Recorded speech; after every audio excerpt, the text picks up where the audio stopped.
Assalamualaikum warahmatullahi wabarakatuh.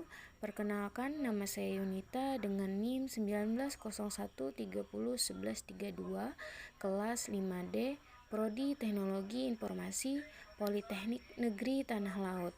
Tujuan saya di sini yaitu ingin membuat video tentang kondisi demokrasi di Indonesia masa sekarang sesuai dengan tema yang saya ambil, yaitu tentang politik hoak dalam pemilu. Demokrasi. Demokrasi berasal dari bahasa Yunani, yaitu demos yang berarti rakyat dan kratos yang berarti pemerintah, sehingga demokrasi diartikan pemerintah rakyat. Dapat disimpulkan bahwa demokrasi adalah pemerintah yang berasal dari rakyat, oleh rakyat, dan untuk rakyat. Politik. Politik adalah kegiatan suatu negara yang bertujuan untuk membuat, mempertahankan, serta mengamandemen semua peraturan umum yang mengatur kehidupannya, yang artinya tidak terlepas dari gejala konflik dan kerjasama. Politik hoak dalam pemilu. Hoak adalah taktik dan strategi dalam mempengaruhi masyarakat luas agar mempercayai atau tidak mempercayai pasangan calon, baik itu presiden dan wakil presiden maupun legislatif.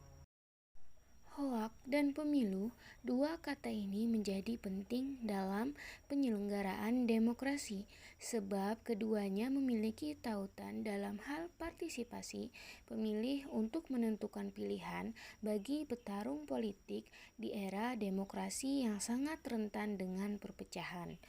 Hoak menjadi salah satu jurus ampuh untuk pembunuhan karakter lawan politik, mengingat penyebaran hoak yang sangat cepat dan masif melalui media sosial dapat mempengaruhi masyarakat dalam menentukan pilihan politiknya. Ditambah lagi saat ini dengan era konvergensi yang semakin liar. Istilah hoak. Arti kata hoak secara umum biasa merujuk pada makna berita bohong, sedangkan secara istilah, hoak bisa diartikan sebagai istilah yang merujuk pada makna sebuah berita bohong yang digunakan untuk memperdaya banyak orang atau melakukan pemalsuan informasi yang akhirnya membuat banyak orang terperdaya. Dalam perspektif lain, hoak dimaknai juga sebagai permainan yang bertujuan untuk memberikan tipu muslihat yang pada intinya memang bermaksud untuk melakukan penipuan dengan sebuah kabar atau berita.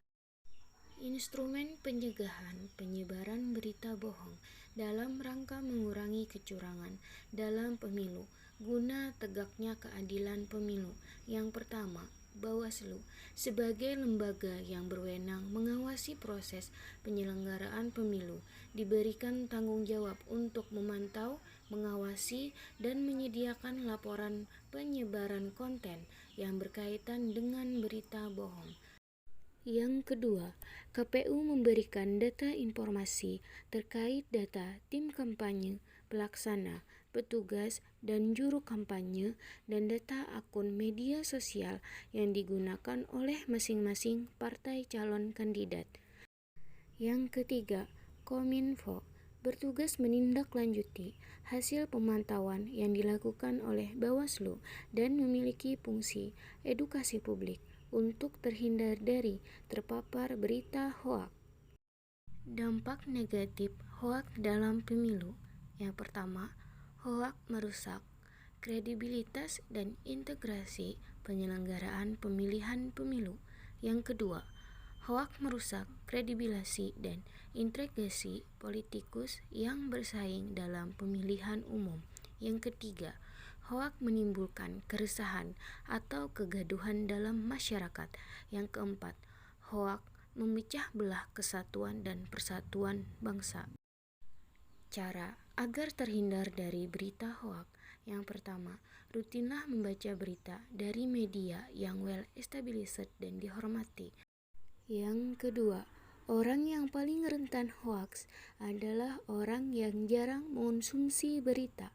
Yang ketiga, kalau suatu berita kedengarannya tidak mungkin. Bacalah dengan lebih teliti, karena seringkali itu memang tidak mungkin. Yang keempat, jangan share artikel atau foto atau pesan berantai tanpa membaca sepenuhnya dan yakin akan kebenarannya. Kesimpulan, hoak adalah taktik dan strategi dalam mempengaruhi masyarakat luas agar mempercayai atau tidak mempercayai pasangan calon, baik itu presiden dan wakil presiden maupun legislatif. Penyebaran hoak yang sangat cepat dan masif melalui media sosial dapat mempengaruhi masyarakat dalam menentukan pilihan politiknya, ditambah lagi saat ini dengan era konvergensi yang semakin liar. Baiklah, itu tadi yang bisa saya sampaikan terkait dengan politik hoak dalam pemilu. Salah hilap mohon maaf. Wassalamualaikum warahmatullahi wabarakatuh. Terima kasih.